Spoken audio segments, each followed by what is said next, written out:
dictating or according to democratic principles. What's up, everyone? I am Angelyn, and for today's vlog, we are going to talk about undemocratic practices in the Philippines. First, gender biases.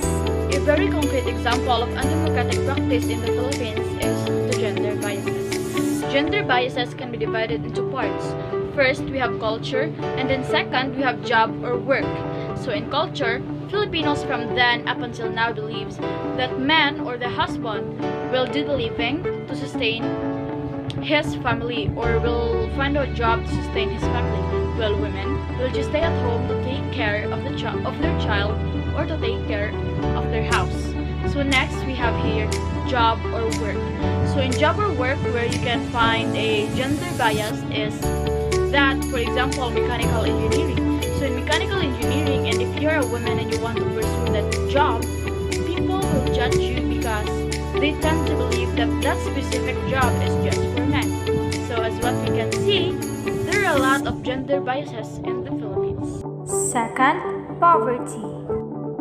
Another undemocratic practice in the Philippines is poverty. So poverty can be a cause of unemployment of those people who don't reach the required educational attainment of a certain job or of a certain company. So next, also poverty can be a cause of Filipinos importing goods from other countries rather than supporting local farmers or local distributors of our country. And that makes poverty as an undemocratic practice in the Philippines. Third, racial inequality. The third undemocratic practice in the Philippines is the racial inequality, where we can see imbalances in the distribution of power, economic resources, and opportunities among all other races in the Philippines, where people might forget the human rights of that people. Instead, they will judge them over and over again. So in racial inequality, we can say that it is an example of undemocratic practice here in our country, Philippines. Fourth, cultural domination. Another undemocratic practice in the Philippines is the cultural domination.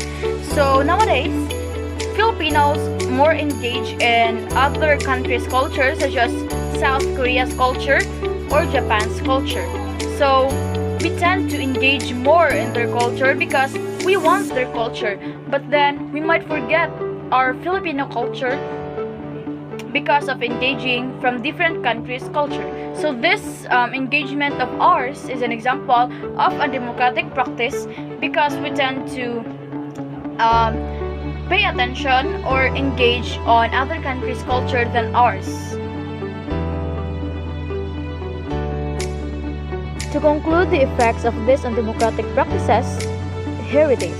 The effects of poverty in our country are poor infrastructure, unemployment, malnutrition, domestic violence, child labor, and disease. Also, we might get a lower economic growth because of these undemocratic practices.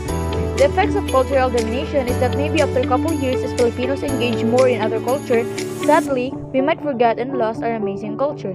As for racial inequality, a person from that specific race might lost his or her confidence and might have unequal rights and opportunities.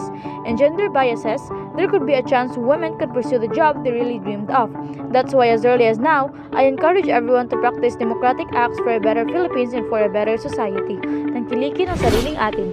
Bigyan ng kalayaan ang lahat ng mga kababaihan sa pagpili ng gusto nila, bigyan ng trabaho ang mga mahihirap, at marapat na pantay ang pagtingin sa bawat isa, lalo na sa mga iba't ibang mga katubo at lahi ng mga Pilipino. Maraming salamat.